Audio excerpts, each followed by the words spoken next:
Hi, thank you for a very interesting presentation. I'm John Barras from the University of Maryland.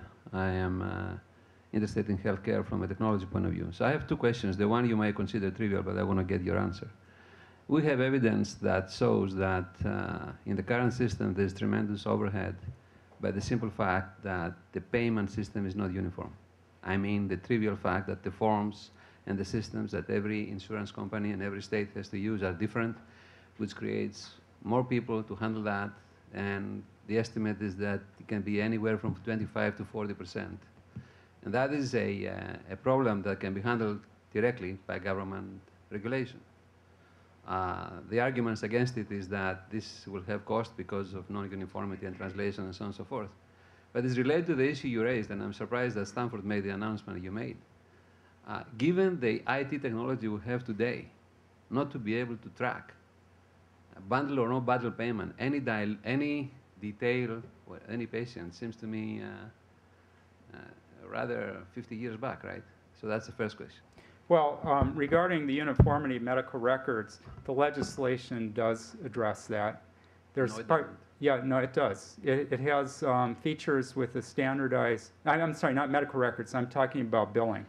The billing forms, there is a call for standardization. The thing I'm not sure of is whether the financial incentives are strong enough.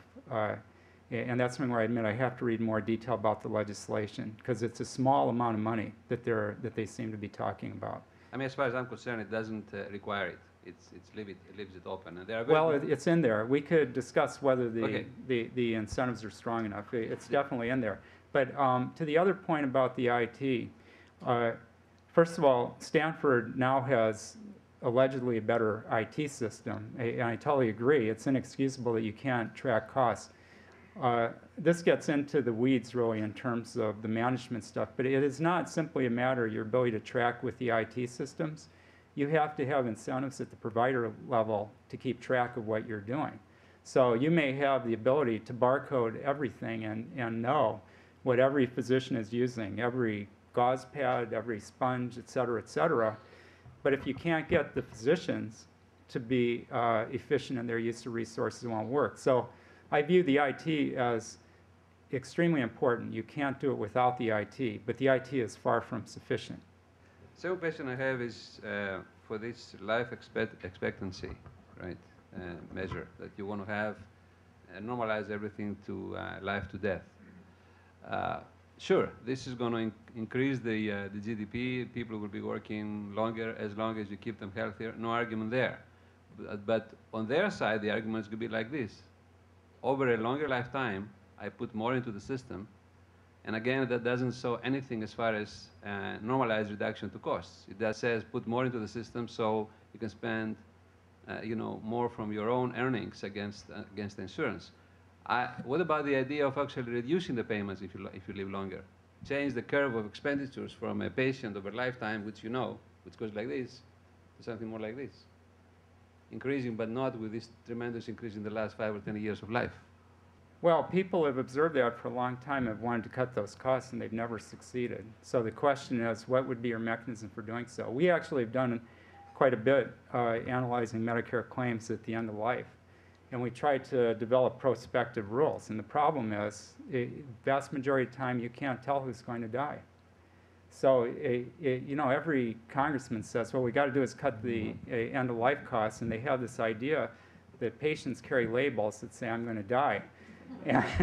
There's the big support study, and where you had ICU patients, and even then you had some predictability.